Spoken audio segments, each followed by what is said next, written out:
as a society, we focus very much inward. We're very subjective now. Meaning is made by us. We get to define the world around us in our own personal terms. And again, we suck at it. What was the biggest lesson that your mom taught you growing up?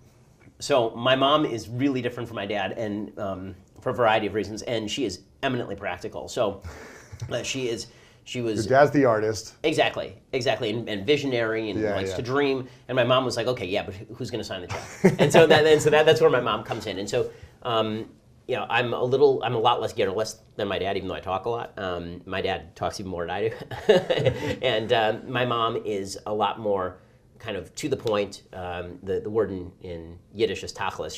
She's very down to the meat of it. And so from her, it's more a manner of, we're not going to waste time. We're going to get right to the point. We're going to get things done. And so because she's very practical.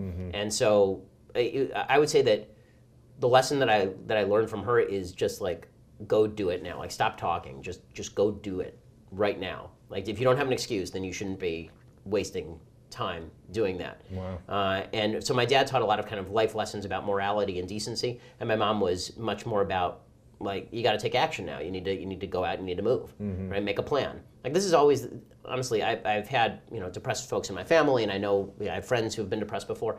And to me, when you're not talking about clinical depression, obviously, where you need actual care, but if you're talking about just you're down, the number one thing you should do is make a plan. Literally get a piece of paper and a pencil and write down a bunch of goals, and then write concrete steps step by step. This is correct. And then when you're not Jordan Peterson's way. Yeah, exactly. And I think, honestly, I don't think it's Jordan's way or my way. I think it's everybody's way, right? Exactly. The successful people in life make lists of things they want to do. And then if you really want to be successful, then what you do is you take the little things first, you cross those off, it gives you a feeling of momentum, and then you can tackle the big things. I think it's a big mistake for people to think, okay, well, my goal is to be president, and so here's a list of 100 things I'm going to do.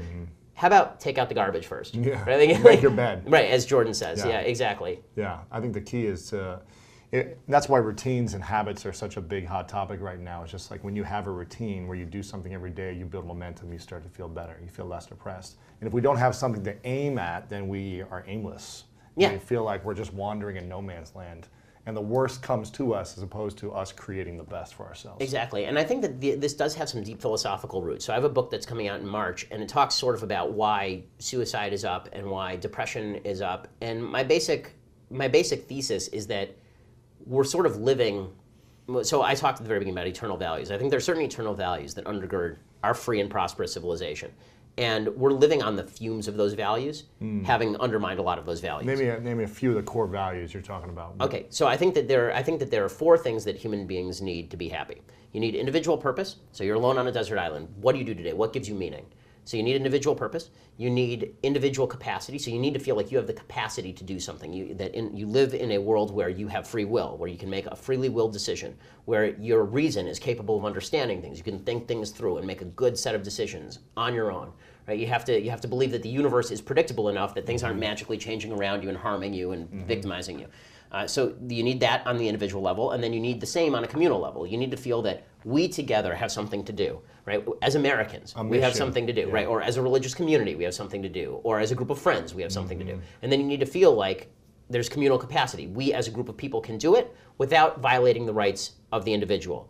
Now, my view is that Western civilization was really good at creating a system where people had all four of these things based on, historically speaking, a unique set of circumstances that springs from Jerusalem and Athens. So Judeo-Christian values, these ideas that there is free will, that you can act within the world, that there is a creator who stands behind a rational universe, that you have the capacity to understand that universe if you apply your thinking to that universe, that you have an estimable value, right? You are made in God's image. Right? These are things that come from the Judeo-Christian value system, and that you have an obligation to your fellow man, to treat your fellow man in certain ways. And these are things that come, again, from the Judeo-Christian value system. And then on the other hand, you have Athens, which is the idea that reason and logic can allow you to delve into the depths of the universe and really understand the world around you, and to apply that reason to even the biblical rules that you receive, where you can say, okay, well, new evidence has arisen. That means that we may have gotten our original interpretation of this rule wrong. So let's reinterpret the rule in a way that meets the evidence. So for example,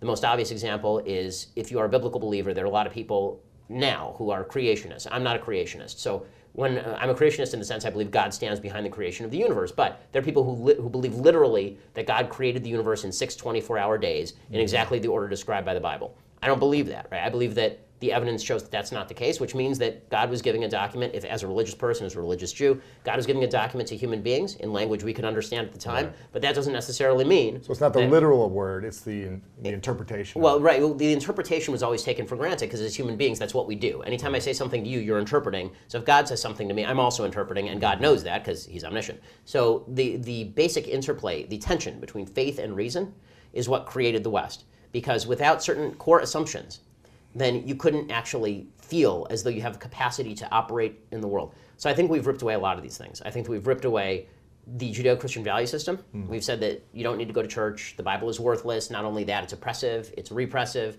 it sets up all these standards, and you have the capacity to make your own meaning. People suck at making their own meaning, but you have the capacity to make your own meaning, and you can make your own world, your own set of morals. Well, the problem is that the same book, right, the same set of values that created the set of morals and meaning also says that you are made in God's image, that you have inestimable value as a human being that separates you from the animals, that you are not just a series of firing synapses adapting evolutionarily to your environment. Okay, take all that stuff away too.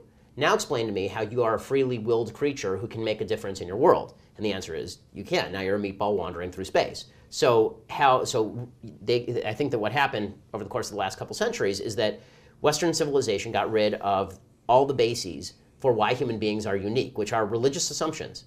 And then it substituted reason. But reason requires certain religious assumptions. And so what we ended up with is we are a bunch of emotional creatures who are manipulated by our environment. And so that being the case, you actually don't have the power to do anything in your life. You're just what you are, right? You may think you're willing things, but you're not willing things. You're here, you're doing stuff just because you're doing stuff.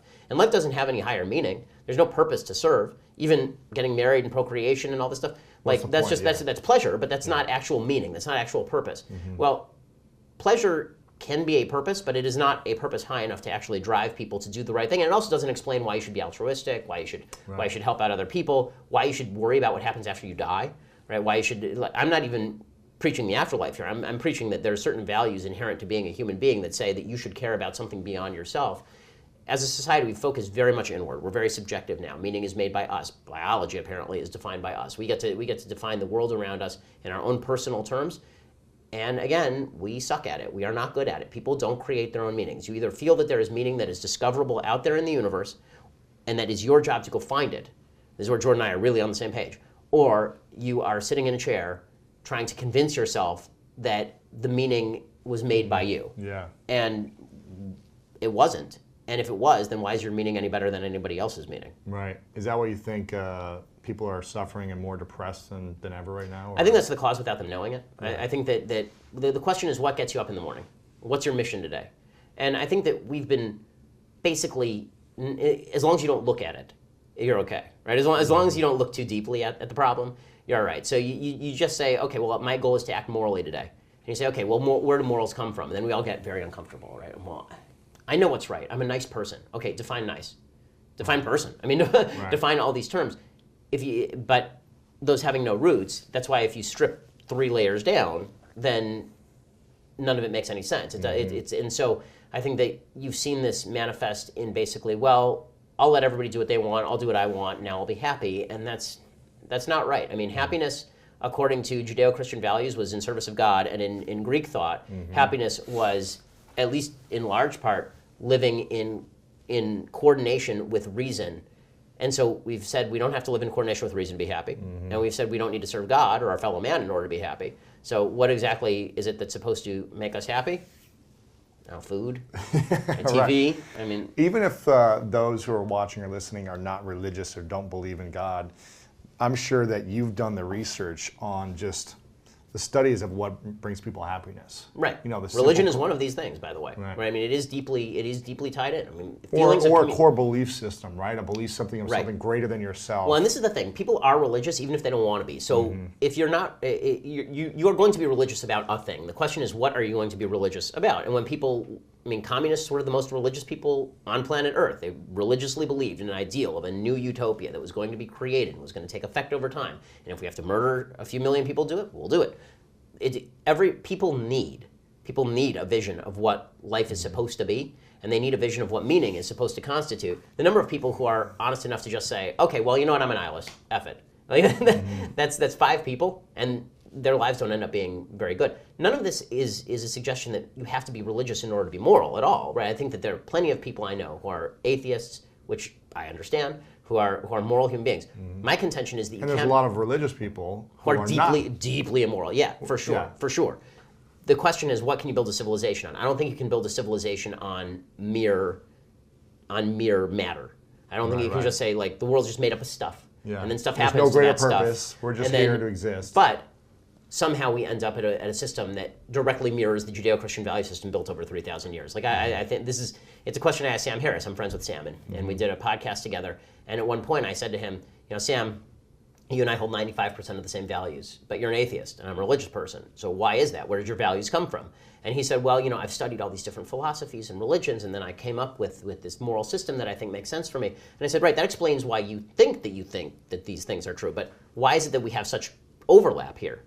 Isn't it more plausible that the overlap exists because you and I grew up like 10 miles from each other in Los Angeles after 3,500 years of common history that developed to this point? People living in the same environment, having grown up in the same civilization, do have certain commonalities. But I think what we're seeing right now is that even the most basic commonalities are being ripped away. And I think this does have political overtones, or at least undertones. Yeah. I mean, one of the most devastating lines that I heard in modern politics came in 2012 when President Obama, during his second inaugural address, said, you know, we in the United States, we don't have to have the same definition of liberty. We can each define liberty in our own way. And I thought, well, then you can't have a society, because if we can't agree on what liberty is, I don't know how you can say that we have a free society together. I mean, your definition of liberty is inherently going to conflict with mine. Right. So we at least have to have a very baseline definition of what liberty constitutes. Yeah. I mean, it's like... Liberty and justice for all, what does that mean? Right. Yeah. If we don't share that definition, then what exactly... It's our own interpretation of what it means. Right. I mean, if we all decide that we're going to go out to ice cream, and then you tell me that by ice cream you meant that you want to go to the salad bar, then we don't actually all want to go out to ice cream, do we? I mean, this is a serious problem. I want gelato and you want regular ice cream. It's different, yeah. Right. Interesting. And even there you can say, okay, well, gelato is within the giant category of ice cream. Yeah. But if we're saying that like polar opposites, my liberty involves me taking a thing from you because I'm not free unless I have that thing. And my liberty involves you not being able to take that thing from me. We now have directly conflicting visions of what liberty is. If you want to learn more about how to master your mind, check out this next video right here. We're all faced with great opportunities brilliantly disguised as impossible situations, and we are at that point, at that nexus point in our evolution as a species. So then you don't try to fix that. That's never going to work. What you do